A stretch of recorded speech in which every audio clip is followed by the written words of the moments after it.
Hey YouTube, Joe Bassett here from Valiant Outfitters. Another Wilderness Wednesday. Several weeks ago, I showed you how to get your start on making a feather stick, and of course we just got some pre-made lumber, 1x2, say, that has some really good peaks on it that we can use our bushcrafting knife on those peaks and practice getting those shavings the way we want them, those curly cues. Well, now it's time for us to get out in the woods with some real fuel wood. I found here a pretty straight stick. I can wrap my hand around it. You can go this size, which I go around to maybe the second knuckle on my finger. We want to process this down because creating a feather stick on a round surface is nigh unto impossible. So we want to process this down, we're going to baton it down, and we're going to create peaks for ourselves. Now this, of course, is too long, and this is too long for us to work with efficiently. So we're going to cut it down, and I want to demonstrate something for you here. You may have heard of something called the woodsman's vise. If you were to just try to grab this and cut it with your saw, it would just flop around all over the place. Even if you try to hold it against your leg, it's going to be pretty difficult to control. So the woodsman's vise is to take what you're going to cut, your fuel wood in this case, and depending on whether you're right-handed or left-handed, you're going to go to your dominant leg. That's going to be your right leg if you're right-handed, left leg if you're left-handed. I'm right-handed, so I'll demonstrate that way. The traditional way to do it is you would squat down, run the stick behind your leg, and work on the outside. We want to avoid that blood zone in between our thighs. We don't ever want to be doing any type of work with a cutting tool in this blood zone, because this is really bad news if we were to get bloody in this area. You take the non-dominant side, and that can rest against your thigh. If your stick is long enough, you'd grab it on the outside. And then what you do is, once it's in your vise this way, you're going to cut out here outside of that blood zone. But for some of us older guys, squatting like that for a while, well, I'm getting a little gray in the beard, so I'd prefer not squatting for that much time. You can do it while sitting. So I found a fallen tree here. Same idea, but I'm going to take that non-dominant leg and put it out straight. Still going to vise it in here. Get about how long I want. That's pretty good length for me. Maybe full width and then a half again. Vise that in there. Take my saw outside of that dominant leg.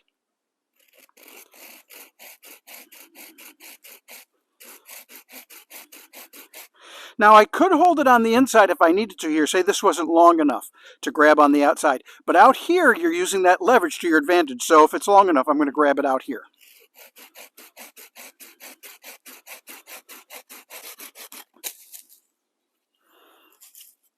And there we have a pretty good length to work with. Just for demonstration purposes, I'm going to show you with a larger piece of fuel wood.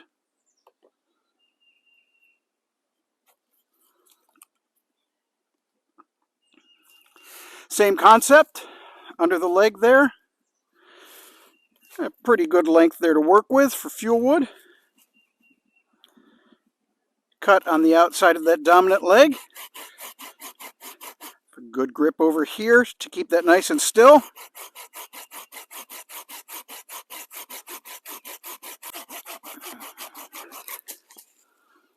I'm scraping off that bark from a piece that I sawed off earlier. It's good, even if you're making a primitive baton, to get rid of that loose bark on the outside, because when you start hitting that knife with this, that loose bark can fly up and catch you in the eye if you don't have eye protection, which many times out here in the woods you don't.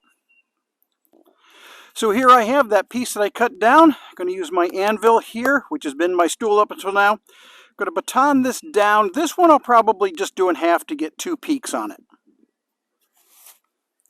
Of course, remember to baton. I'm going to put the knife with a full grip in my non-dominant hand. that fuel wood that I want to baton down. I'm going to hold in place. Some light taps at first, just to get it started, and then drive through.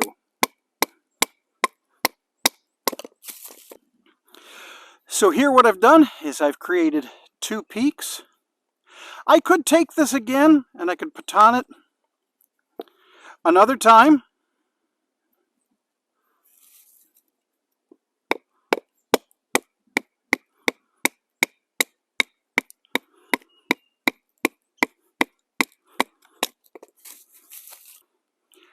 And now what I've done is I've created 3 peaks.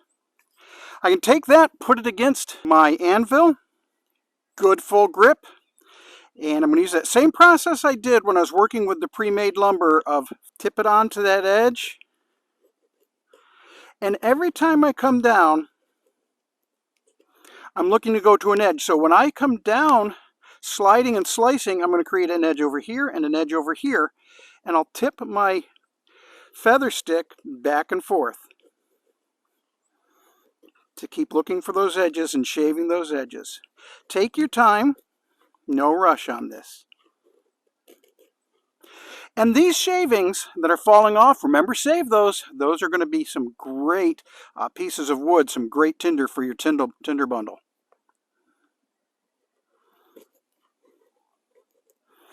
Now, because this is natural wood, it's not as true as what you had from our friends at Home Depot and Lowe's. So it's going to take a little bit more practice. If you need to, go back, get set, lay that blade flat, and then tip up on the edge and keep going until you find the angle that you want.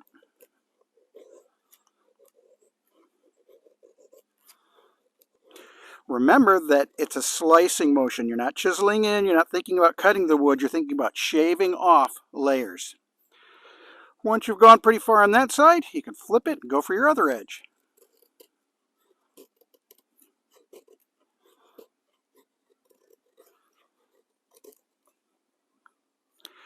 And there you have it, your fire stick out in the wild.